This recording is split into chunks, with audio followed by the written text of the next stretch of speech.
we're starting to sell this place out more to give everybody something to sit in the stands for. But super excited for our guys. Obviously, the resiliency they showed.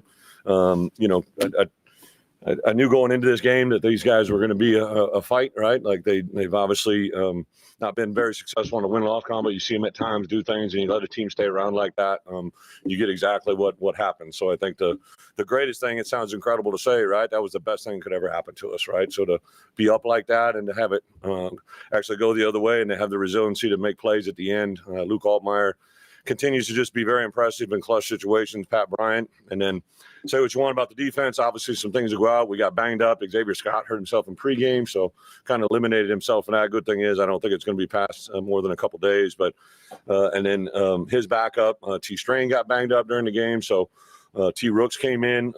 Just a lot of really good guys stepping up, and in the way the game played out, I thought Dylan Rosiak get down. I called it when they went out for the coin toss. I sent Tanner Arkin.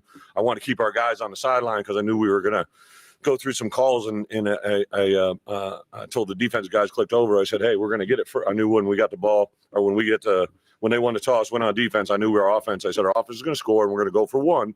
But when they get it, and if they score, they're going to go for two. And so the call about it, we had literally called our 2-point play during the break before the offense ever went out there. So I thought just the calmness of our defensive staff to shoot Dylan up the middle. And there's one guy that I know is going to make the tackle on that play. It was him. So super excited. Very excited about this week. Obviously, this game means a lot for a lot of people, right? Honors a stadium being rededicated 100 years later in one day. A great player in not just Illinois history, but college football history. To have the Big Ten Conference work with us to give Michigan an opportunity to come here this week, I think is going to be really special. A lot of great things. I think the world of my boss, AD Josh. He literally talked about this game within the first 2 days of our I don't think I even got the job yet. Talked about this game and what it was coming up. So just super excited for our guys. We'll take this one in, recover, get a lot of really good preparation in on Sunday from putting this game to bed. We did enough bad things today to give them the game, right? Most games are lost before they're won. And at halftime, I said the only way they get in it is turning the ball over and giving up big plays. And those things happen way too fast in the middle of the third quarter there. So a lot to learn from, but super excited to be where we are. Obviously, I say 1-0 all the time, but to be a 5-1 team headed into this Michigan week, 2 ranked teams coming in Memorial Stadium, that's what it's all about. Very excited. So with that, open it up. His arm and his feet. Yeah. He's coming on the commanding end of the offense and what he meant to the win. Luke's just so confident. Even during the coin toss and going to overtime, he's like looking at me. He goes, "We gonna go down there?" Because he was calling it. He wanted to go down to the student section. He wanted to be in that end zone. So he's just thinking a lot more than just what's in front of him. That's the impressive part. Makes great plays with his head, with his hands, with his feet. Touches on the ball. He does a really good job of coordinating out there on the field of getting guys lined up. Just super impressive. What changed? Yeah, well, 2 things. We were doing some stuff, when the quarterback change came through, literally when you guys said something to me on Thursday, I came in early Friday morning, put together an edit of his plays a year ago. I think he played 19 plays in the spring game. I watched those, told the defensive coaches it's just going to be a quarterback. That's all it's going to be. And we didn't do a good enough job, in my opinion, of getting ready for that play. And then we were playing some coverages that were new to us that I don't think we were ready to play them out there in front of everybody. So definitely a lot of things we got to get better in a short amount of time. This was a unique prep because of they knew I knew when I heard the quarterback was out, I figured it was either a concussion or an injury from last week because he got beat up pretty good in that game.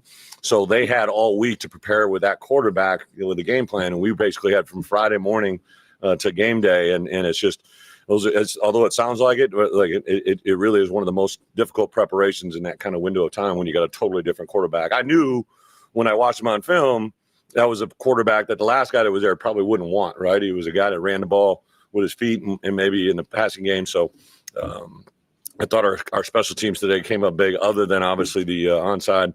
We let the middle dribble. Too many guys were looking at the ball instead of grabbing the ball. So we got some things to work. Sounds like you knew at halftime that game was far from over. Oh, hell yes. Yeah. How much does that help you? What you guys prepared for? Yeah. Like I said, it's the greatest thing that could ever happen to us, right? The way that unfolded. Our guys haven't been up a lot, 28-3 or 21-3 at the half, whatever it was. So to put ourselves in that position to battle through it and come out on top. Again, a team like Purdue, you let them do that, like all of a sudden they have no confidence, and you give them confidence. Like when we turn that into their confidence, those are hard to overcome. It's almost even more difficult because now they're a team that's never experienced it, and they're feeling it better at a better pace, better euphoric high than they ever have, and then they're really hard to contain. Defense will have 6 straight scores on drives, but the offense scored on 4 straight. Ability to respond, like, what did that mean to see? Yeah. What do you think went into that? We have 4 major goals, and one of them was complementary, what we call TSD.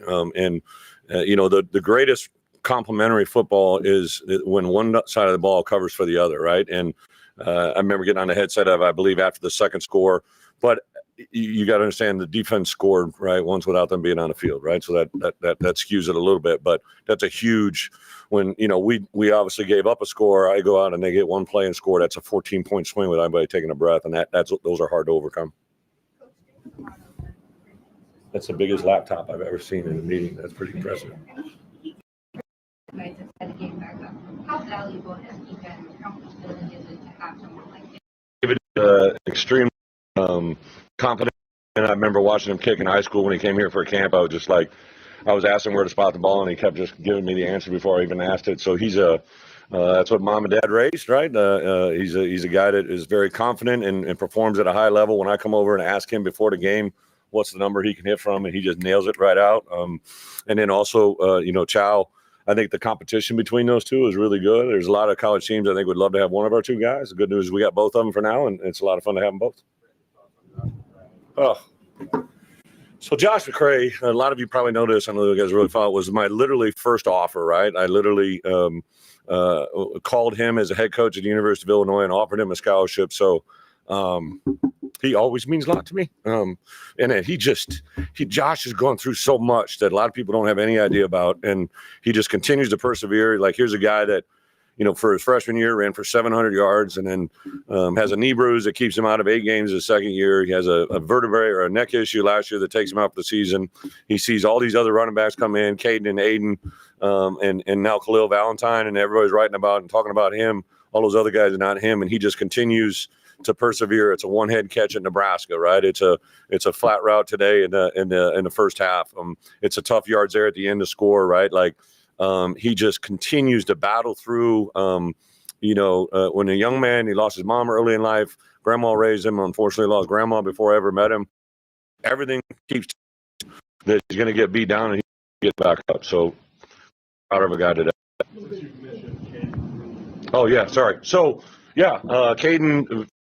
Bye week, Tuesday during inside, just a kind of a routine play. He kind of came up, made a move on a safety, lost his kind of balance, and being Caden, it's practice, right? Like, he's trying to fight for extra yards, and he just hyperextended his left leg. Right when it happened, it didn't look great, and then so we really couldn't get him MRI'd until the next day, and then we wanted to have some people look at it. So I think, unfortunately, he's going to be out for a little bit. Still finding out all the information. We'll keep you guys in the loop as best we can, but right now we're really just consulting with 2 or 3 doctors, literally from coast to coast, on how to handle. It's kind of a unique injury. This is a guy that he's not going to sell shoes in his life. I mean, this guy got a chance to be an NFL player, right? So we want to make sure that we got the best possible answers for him, and nothing against shoe salesmen. I'm sure everybody has somebody that's a shoe salesman, right? But I'm just saying he's just not a normal Joe. Why? What can this do?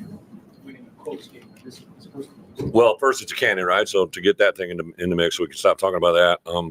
And then to have a big lead, something we hadn't done this year, right? Like we won convincingly, probably Central Michigan and Eastern Illinois, but those kind of took some while to get there. So that lead, and kind of, I think, whether it's coaches, to let our guard down for a moment. Like, the worst things that can happen is big plays against our defense, give them free yards, and then obviously turnovers on offense, and turnovers that lead to scores, and that was a double whammy. So it was the trifecta of how to screw it up, and to be able to live through that and win it. That you just, to be that fortunate to have that bad of football played and to come out and still win it, that's something that I think good teams do, right? And I think we are a good team. I think we're a 5-1 team that is knocking on the door of doing something really cool, and our guys take a mentality to.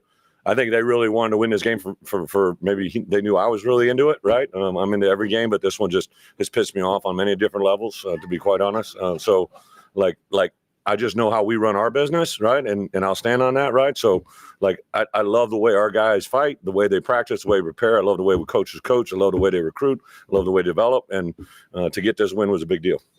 One more after this. Just everything, right? Like, anybody that knows what I'm about, right? Like, just handle your business, do things right, and a lot of good things can happen, right? So I like the way they all work. Yeah. Last one. Say the defense struggled in the second half. How do you make sure that something like that doesn't happen? The defense struggled in the second half. How do we make sure it doesn't happen? Well, the good news is we played 6 games, and Penn State game second half was not great, all right, but we still gave up only 21 points.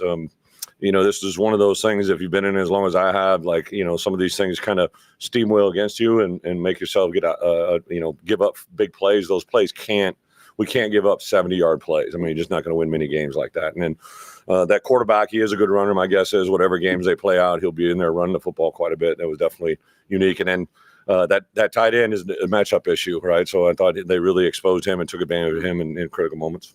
Thank you, guys. Luke Allmeyer, Josh McCray, Pat Bryant, and Dylan Rozier. Thanks, Brett. Hey,